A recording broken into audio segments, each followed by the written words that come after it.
Hi everyone, welcome back to today's video where we have a little bit of a different visual here. I thought it would be fun to walk through my most anticipated decks and books of 2025. These are decks that have been on my radar, that I've been interested in and want to check out as the time gets closer to them being published. I have tarot decks, oracle decks, and some books to go through, so let's get started with the oracle decks. The first one that's on my radar is from Broccoli Magazine. As you know, they've had a lot of popular decks, such as the Flower Oracle. I think the Seashell Oracle and the Mushroom Oracle are the two specifically that really thrust them into the oracle space. But they're coming out with a cat oracle, and it is coming out in 2025. They don't have any more specifics than that.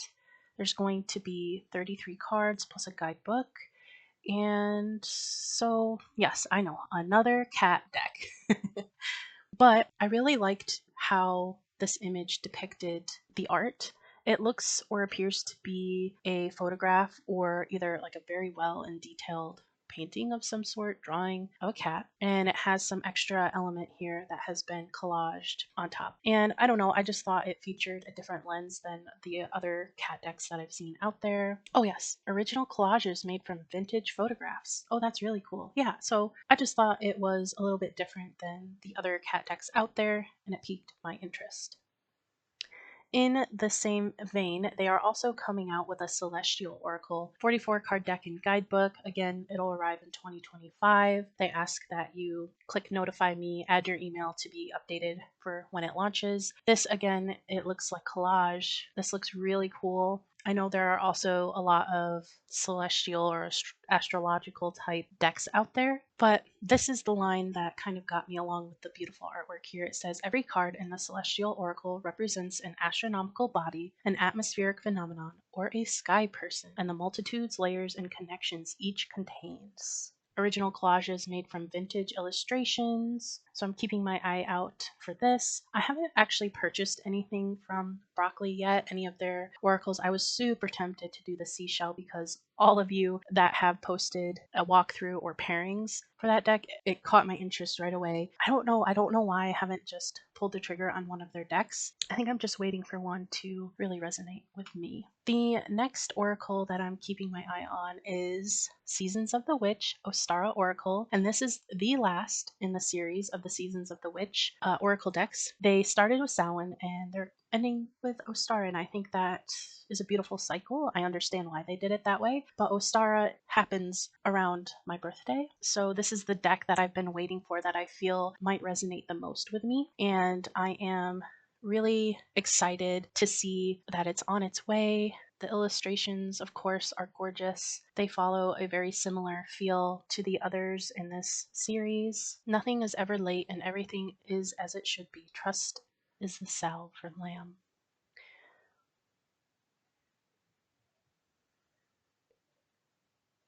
Got some very timely things for Ostara here.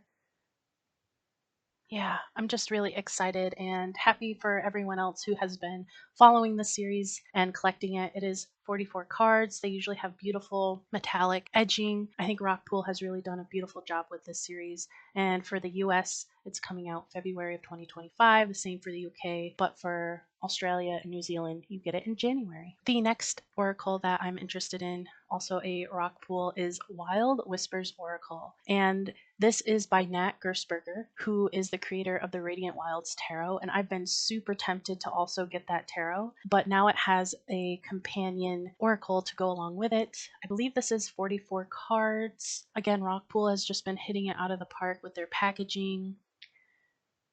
I mean, wow. I don't know, this looks really cool. I might have to go get the tarot as well. It would be a very beautiful and seamless pairing. Maybe I'll just start with the oracle first. I don't know, but it really caught my eye. It does look like you get a keyword, the number, and a beautiful image. I'd be interested to see how the guidebook is set up. This is slated to come out in the US and the UK in March 2025, as well as Australia and New Zealand. So be on the lookout for that. The next oracle here, at first I was like, another feminine type myth slash goddess kind of deck, but has a little bit of a different lean to it. This is the Feminine Miss Oracle. It's a Blue Angel deck being sold by Llewellyn. It's coming out in May 2025. Trying to see here, 50 cards and 136 pages in the guidebook, so that's very decent. Let's see. I just thought that the artwork was stunning. It looks like it is collage in some way. I really like these backs. I mean, look at this Baba Yaga card with her hair draped by the moon, the crescent moons. I don't know. I just thought it was a little bit of a different take on a feminine kind of deck. It has traditional maidens, mothers, and crones, as well as enigmatic heroines and gender fluid spirits. I like that a lot. That's awesome. Mythic stories from ancient Greece, Ireland, Haiti, Yorubaland, Japan, and beyond. So a lot of different cultures in this deck. I don't know. I think it looks really appealing to me. I don't know if I will pre-order this or wait till it comes out and wait for someone to do a review on it. I always like looking at other people's flip throughs. That really helps me make a decision because I'm terrible at making decisions, but this is definitely one that's on my radar. And the last Oracle deck that I am anticipating is coming out in July 2025. It's a low Scarabeo deck distributed by Llewellyn, and it is the Odyssey Oracle. And if you have the Odyssean Tarot, I think this will be such a beautiful pair for that deck. Here is some of the imagery. The backs are super cool. I love the backs. Now, this might not be everyone's art style, but it has a very heavy fantasy lean, which I think is really cool. It does look like the figures here are more body beautiful, but if that doesn't bother you, then I think this would be a wonderful deck. Embark with Ulysses on the greatest adventure ever recounted. The artist portrays an episode from the Odyssey in each card. Oh, that's really cool. Through the cards, you'll experience an epic spiritual journey. Card by card analysis in the companion book. Let's see, 36 cards, so a little bit less than I think we all would like to see. 128 pages, so it has a lot of explanation, it seems like. Comes out in July, yeah. So just to note, it might be a good pair for the Odyssean Tarot if you do have it. Let's move on to tarot. The first one is Desert Illuminations. I know that this is a very well coveted indie deck that's super hard to come by, and when you do, it's super expensive. You're not going to pay less than $100. You're not going to pay less than $125, really. I mean, that's just kind of what I've seen out there. But Lindsay D. Williams has partnered with US Game Systems, and now it is around the corner. It is almost here. It's available in January 2025. She did say she made some changes from her original, but I think that's fair and to be expected when you're working or going from going from indie to mass market. There are bound to be some changes. I'll be interested to see what those changes are. These backs are really cool. I think they are similar to the second edition indie. I might just buy this for the codex because I have a copy of the Desert Illuminations first edition indie, but I've been struggling to find the codex, and if the codex is in here, then I'll probably just buy it just for that, to make my set complete and to have probably a backup copy, because why not? 120-page illustrated codex. Yeah, this artistic style is heavily influenced by 1960s and 70s psychedelic poster art, Japanese woodblock, flash tattoo, vintage Americana, desert landscape. Latin America is deeply rooted in this as well. So if you have been wanting this deck, but it's been hard to come by, or you're just not willing to pay that much for it, a mass market version will be out in January 2025, and it's only going to be $23.95. That's really honestly not that bad. That is, of course, in USD. The next deck that I've had my eye on is the Marchetti Tarot by Ciro Marchetti. We all know Marchetti.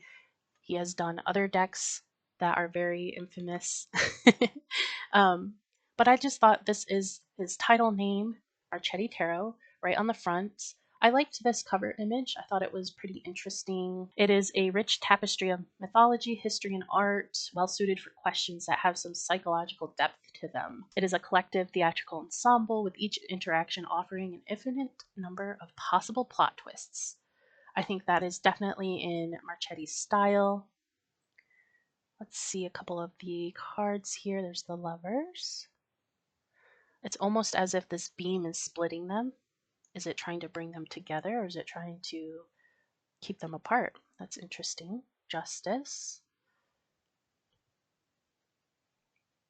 I like how justice is set back within the building. That's interesting. Page of Wands. King of Cups. So it seems to be very up close, similar to the Morgan Greer, zoomed in a bit. Queen of Swords, look at her. Wow, she's beautiful. We got the astrological symbol here as her crown. Very nice. This is also going to be available in January 2025, $23.95 USD. The next deck is kind of a fun one. It's the Unbridled Spirit Tarot. I know many of us are very fond of horses. I think that this is a great deck. I like the illustrations to it. I like how the backs are pretty cool. I like the backs a lot. It features all the suits there. It's very pretty. The Hanged Man. Death. Ooh, and the Devil. Wow, that's very interesting. I wonder, I only see major cards here. I know, I guess I trust Llewellyn that they're going to have illustrated pips. I think they usually do a really good job at that. Unbridled Spirit Tarot showcases the diverse range of cultures and traditions that work and play with horses, from roping to racing to bonding sessions in the barn. Very cool. 312-page color guidebook, so a lot of pages to explore. I'm sure that they'll have one of those nice big companion books that they do such a good job with. Just something to watch out for coming in March 2025 if you are a horse lover. The next deck that caught my eye was the Hedge Witch Tarot. It says two separate bridges between the physical and spiritual realms combine in this alluring deck for witches and nature lovers, allowing you to access deep wisdom from both places. So I really liked that they're taking two aspects, bringing them together. Rider-Waite-Smith tradition has a lot of nature-based imagery. The major arcana signals that the other world is near, while the suits of the minor arcana correspond to the four seasons. 224-page color guidebook and a reading altar. Okay, pretty cool. Let's take a closer look here. So that appears to be the front of the box, probably the guidebook here. So very cohesive. These are the backs. Ugh, those are so beautiful. I love them a lot. They aren't reversible, but I think those are the most stunning backs that I've seen in a while. I love the rich blue and the browns. It just really accents one another really well. We have Temperance here. Ooh, this is kind of a different take for Temperance. There's not two cups, but rather she's holding a cup. It looks like this water is trying to return down here to this pool. She's standing on a tree, so she's more grounded. Her foot isn't in the water, and she's holding some flowers here. So instead of two cups, we have a flower and a cup. We have Judgment. Eight of Cups. Okay, so it is illustrated. Pips. I love this Eight of Cups. Wow, that's a very different. She's interacting with the cups, almost like the Five of Cups in a way. We have two that are tipped over. We have these five that are standing up, but she's pouring one out and she's sitting down. She's not actually walking away just yet, but we see her life here with all this flora, but she's choosing to dump out whatever filled these cups, whatever happened to get her to fill those cups, whatever they're filled with and what she worked towards, she's kind of dumping out and starting anew. So this is a little bit of a different take. I like it. And then the Chariot.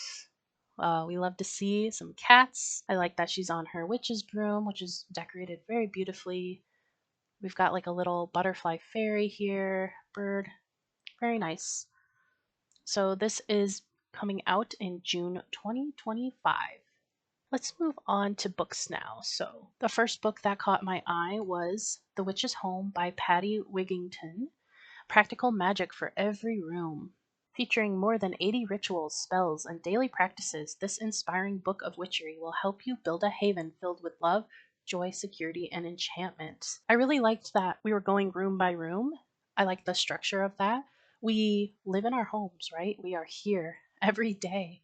And I thought it was a different take on how to incorporate practical magic inside your home for each and every room. It is going to be released in February 2025, at least in the US. It is $18.99 USD for paperback, 344 pages, so a decent chunk. Let's see if there's anything else here in the overview that I want to call out. Ooh, so from establishing a home grimoire, working with land spirits, creating meaningful handcrafts, and experimenting with spiritual decluttering. Oh, I know I know I need that. So really cool. Yeah, looking forward to that. The next book we have here is from Deborah Blake. It is a year and a day of everyday magic. So explore 366 quick activities that you can follow chronologically through the year or dip into as time allows. It's a follow-up to a year and a day of everyday witchcraft, and it includes spells, rituals, meditations, crafts, recipes, and journal prompts you can do at any time. Some of the things included in there are design a labyrinth, carve intention into candles, building an ancestor altar, making a besom, growing a moon garden, folding a paper airplane magic, that's cool, wish with bubbles, chant to the goddess, and more. I think that sounds like a lot of fun, and there's small little ways to incorporate magic into your everyday life. If you're short on time or if you have run out of ideas, this is a good repository for that. It is slated to come out in January 2025, so right around the corner. It is $19.99 USD, and it's 416 pages, so that's a good chunk right there. The second to last book we have here is The Old Ways, A Hedge Witch's Guide to Living a Magical Life. It is slated to be released in March of 2025. It is $19.99 for a paperback USD. We'll read some of the overview here. Embrace the old ways with the new as you develop your own vibrant hedge witchcraft tradition. Shush. That's quite a, a mouthful there. So it's leading you beyond the path of the hedge witch, and it deepens your skills in herbalism, spellcraft, hedge writing, and more. Okay, so you follow Joanna's guidance, who's the author, to develop a daily practice, connecting to deity, fair folk, and your familiar. It's a 13-month lunar ritual series to create your own divination set based on your local surroundings. I really like that. Cool. Expand your solitary practice and find your place in the world. It is 256 pages. Awesome. And the last book and last item on this list that I am anticipating for 2025 is Tarot for the Magically Inclined. I love the title. It caught my eye right away. This is by Jack Chanick. It is spells and spirits to stack the deck in your favor. Create the future you've always wanted by harnessing the magic inherent in every tarot reading. I feel like this is going to be very beginner friendly. It sounds like it's going to be a lot of fun. It references the RWS here. I don't know, it just sounded like a lot of fun to me. Let's see. It's focused on the intersection of tarot and magic, where you'll learn how magic can inform a reading, how tarot can be used for magical purposes. Very cool. So you'll be building foundational skills, and then he'll teach you how to incorporate tarot into your workings, like meditations, talismans, spirit communication. Very cool. It's $24.99 in USD. It's coming out in July 2025, published by Llewellyn, and it's 336 pages. So there you have it, everyone. A little snippet into the decks and books that I have been seeing that are coming up for 2025. What are your most anticipated decks? Are there any that are not on this list that you're tracking and have caught your eye? Let me know in the comments below. And until next time, see you around.